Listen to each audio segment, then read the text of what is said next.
poco de los parvovirus y cómo pueden ser dañinos para nosotros los humanos. Existen parvovirus para animales y parvovirus para humanos. Se recuerdan que uno de los principios de la infección viral es de que las enfermedades no se transmiten entre especies, ¿sí? Entonces, ojo con esa parte. Bueno, es un virus de ADN, tiene un virión icosaédrico, no posee envoltura, y la replicación en el núcleo de la célula se da en el núcleo de la célula hospedadora. Bueno, ¿a quiénes ataca? Principalmente, pues, a humanos, caninos y gatos principalmente. Insisto, la parte de esta animal se las vamos a dejar a los veterinarios y nos vamos a enfocar en lo que nos interesa a nosotros. Y entonces, cuando detectemos alguna posible infección en humanos con parvovirus, tenemos que hablar del virus B19 o eritovirus. Tiene suma atracción por las células hematopoyéticas, pero entonces vayamos pensando. El eritrocito por sí es una célula anucleada y uno de los principios de este virus es que le gusta vivir en el núcleo de la célula hospedadora y ahí es donde se da la replicación. Entonces, ¿por qué células hematopoyéticas va a tener afinidad? Por las más jóvenes, las que sí son nucleadas. Y entonces nos meten a un problema aún más severo, porque quiere decir que este problema va a atacar incluso desde la médula ósea, ¿ya? Tenemos un problema con la estabilidad del virus. Es un virus muy estable desde 3 a 9 grados, o sea, desde un pH muy ácido a un pH bastante alcalino. Entonces, esto también nos tiene que llamar la atención de cómo es que este virus puede sobrevivir.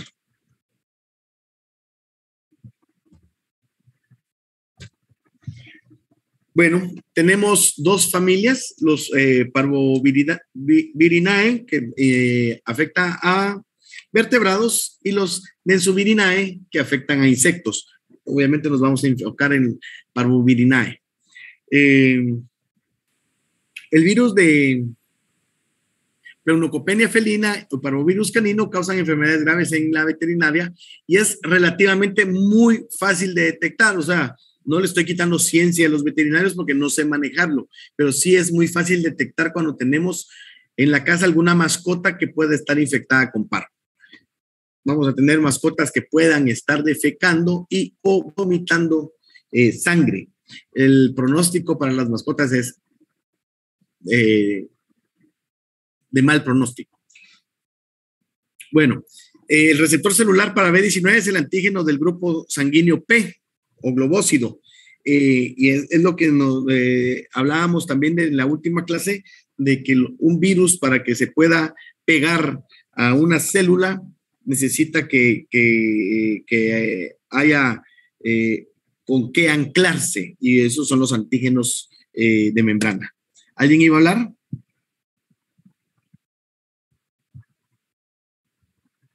Bueno, y entonces tenemos a quienes afectan.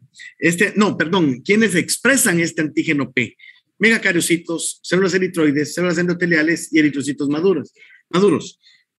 ¿Quiénes son los precursores de las plaquetas? Los megacariocitos. Entonces, por un lado, vamos a tener que se va a afectar a la familia plaquetaria. ¿Y de cuál es el trabajo de las plaquetas? Formar el trombo primario. Si empezamos a afectar a las plaquetas, vamos a tener problemas de coagulación.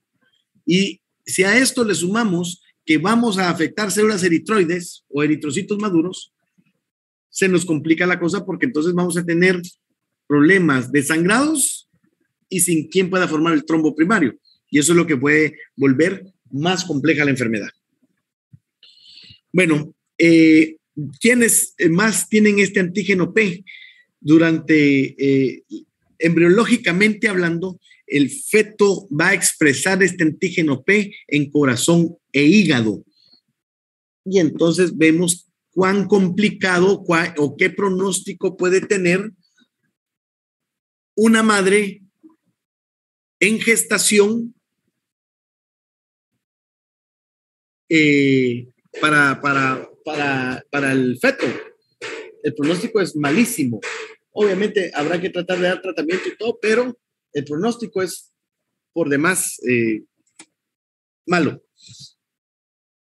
Bueno, causa varias enfermedades en el humano y las células inmaduras de la familia eritroides son el principal objetivo del virus B19. ¿En dónde se replica mejor? En médula ósea y células sanguíneas, en los adultos, médula ósea, células sanguíneas, hígado y corazón en fetos.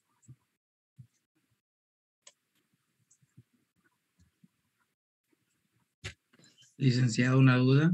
Nos recordamos que la mayoría de virus, con sus excepciones, por supuesto, pero la mayoría, su vía de ingreso es vía respiratoria o por la boca.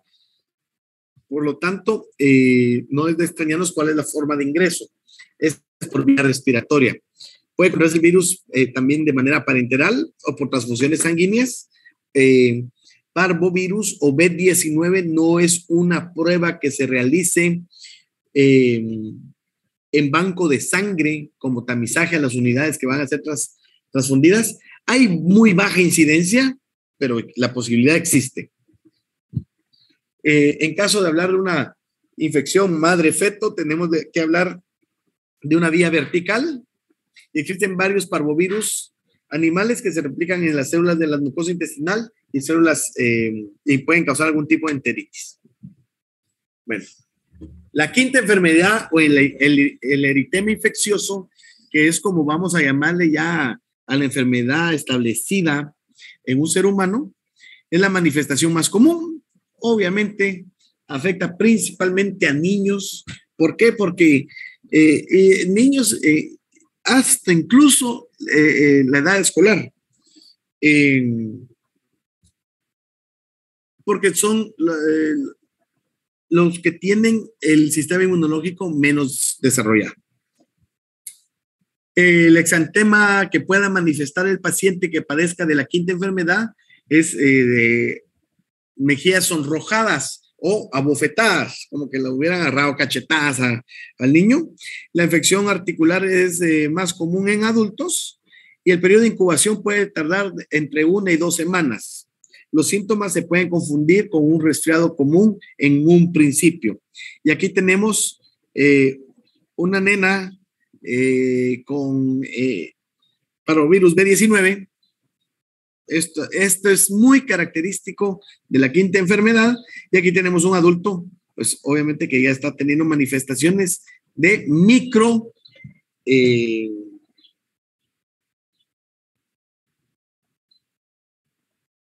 microsangrados, y esto es lo que empieza a teñir el tronco. Bueno, ¿puede haber una crisis aplástica transitoria? Sí.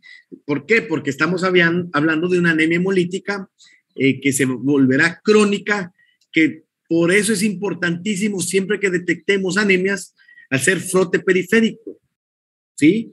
¿Por qué? Porque desde ahí nos van a decir qué es lo que puede estar causando la anemia, si es algo en la cinética del hierro, que es lo más común, o si es algo más.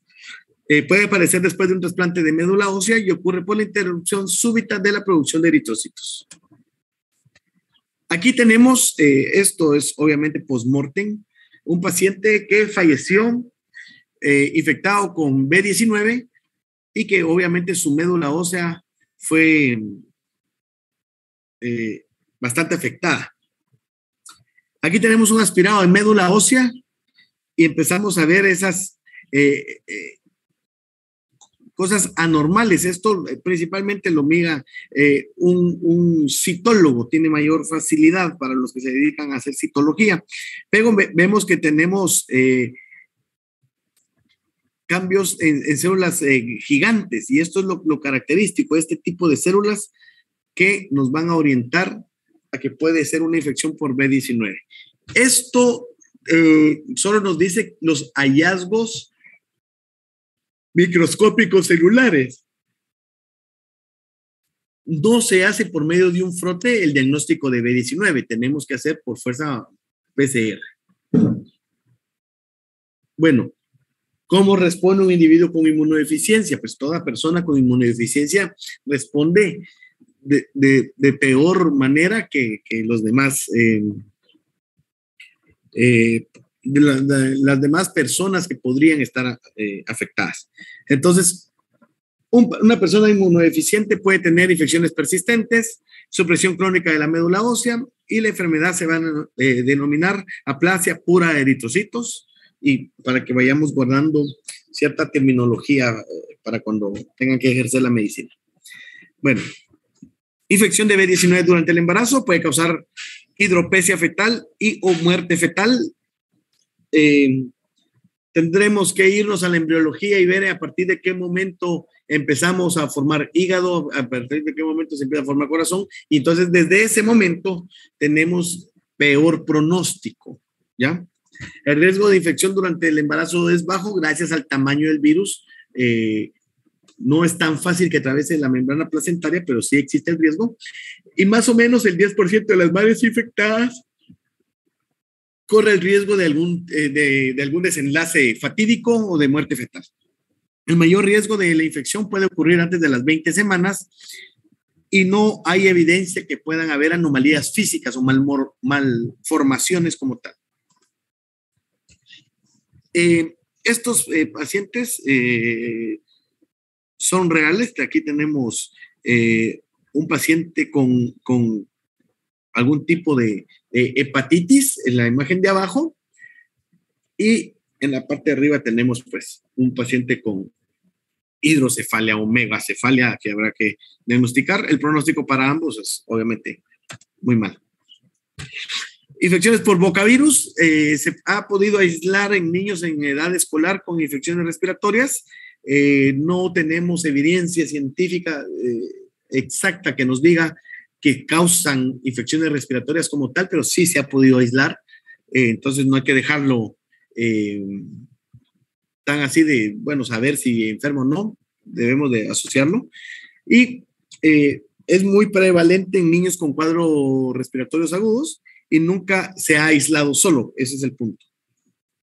Bueno, el diagnóstico laboratorio, se los había mencionado, PCR, casi, esto es algo que ya está vigente, que está entrando.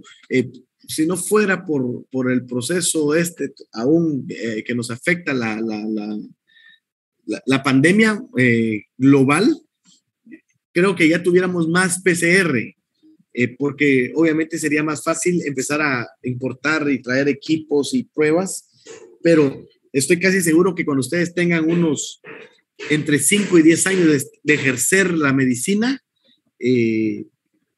hablando de especialidades, ¿no? Ya van a tener mucha relación con pruebas de PCR para un montón de analitos. Y se puede hacer medición de anticuerpos contra B19. En el país no existe la prueba. Sí existe la medición de anticuerpos contra B19, pero tenemos que mandarla al extranjero, a Estados Unidos, para que nos hagan la medición. Sí se puede. Epidemiología, parvovirus tiene una amplia distribución, afecta principalmente a niños.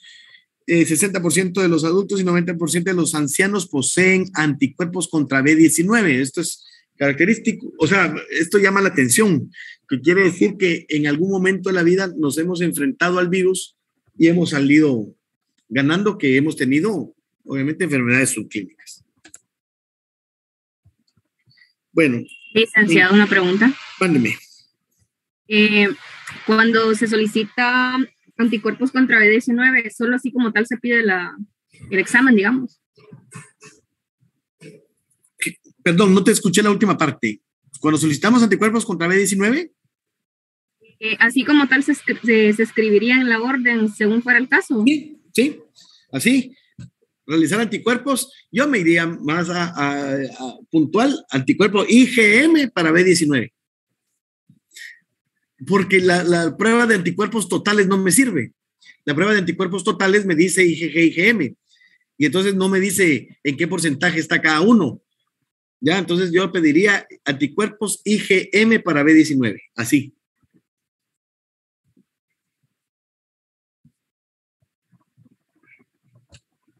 Debido a su baja incidencia, no contamos con vacuna para humanos. Sí existe para animales, insisto, difícilmente una mascota casera vaya a experimentarlo, pero sí puede pasar comparado con los animalitos que están en la calle. Tienen más chance o más riesgo de infección. Licenciado, una duda. Fíjese, la duda que le tengo es más que todo de ámbito personal. Decime. Con esto de los animales me entra duda de que como hay ciertas bacterias y virus que hemos visto a lo largo que llegamos a compartir de cierta manera, o que sí se pueden dar en animales también, digamos, antibióticos que se usan en humanos, se pueden usar, digamos, en perros también o en gatos, o es diferente. Fíjate que me pones contra la pared de una vez porque te diré mi experiencia. Es poca la medicina que sí está establecida así para mascotas como tal. Hay relativamente más medicina para ganado equino, bovino, porcino, y no hay mucho para mascotas. Los veterinarios sí utilizan medicina de humanos en animales, pero desconozco la farmacología para animales, así. Sí, es que a mí me surge la duda de que, pues, mi perrita desarrolló una infección bacteriana y nos ha costado con eso, pero entre que las personas nos comentan y nos dicen sus experiencias personales, varias personas nos han dicho que le han dado trimethoprim a sus perros y que ha funcionado, a lo cual nosotros no hemos querido porque el veterinario no nos ha dicho, pero de eso me ha surgido la duda. Ya, pero mi sugerencia es que sí busques un médico veterinario. Gracias, Lick. Para adecuar dosis y todo eso, porque sí, también adecúan dosis, eso sí lo tengo claro. Gracias, Lick. Bueno, ¿alguien iba a hablar? Licenciado, yo tengo una duda. Mándeme. Fíjese de que yo igual tenía 2 perritos, ¿verdad? Pero uno ya tenía 2 meses y ya era tiempo de vacunarlo para lo mismo, ¿verdad? Parvovirus. Y el otro se infectó de eso, de parvovirus. Tendría que haber algo, el hecho de que el otro perrito ya estaba vacunado y tenía como ya el virus en su cuerpo, o simplemente lo adquirió de otro lado. Lo adquirió de otro lado. Recordemos que el principio de la vacunación es el mismo, generar o proveer anticuerpos que nos defiendan de alguna enfermedad. Entonces, sí, lo tuvo que haber adquirido de otro lado. Gracias.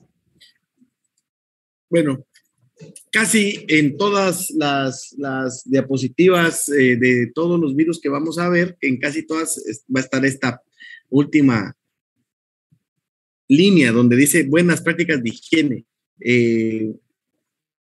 Ustedes no se imaginan cuando empezó la bulla de coronavirus, que todos nos empezamos a lavar las manos exageradamente, o sea, de verdad, todos nos lavábamos las manos hasta 10 veces en el día y usábamos alcohol en gel otras 10 veces, entonces teníamos un lavado de manos increíble. Si nos vamos a las estadísticas del Ministerio de Salud, durante la pandemia, solo con el lavado de manos bajamos influenza, bajamos rotavirus, adenovirus y otras infecciones también de coronavirus, que son diarreicas y respiratorias, solo con el lavado de manos, porque las vías de entrada convergen en que es nariz o boca. Entonces, lo mejor es seguir educando a la población con el lavado de manos. Gracias, Angelín.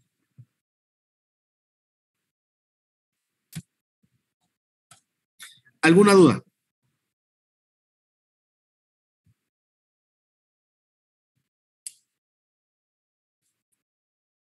Bueno, señores, que tengan buen provecho. Es un gusto saludarlos. Nos miramos el día de mañana. Dios mediante.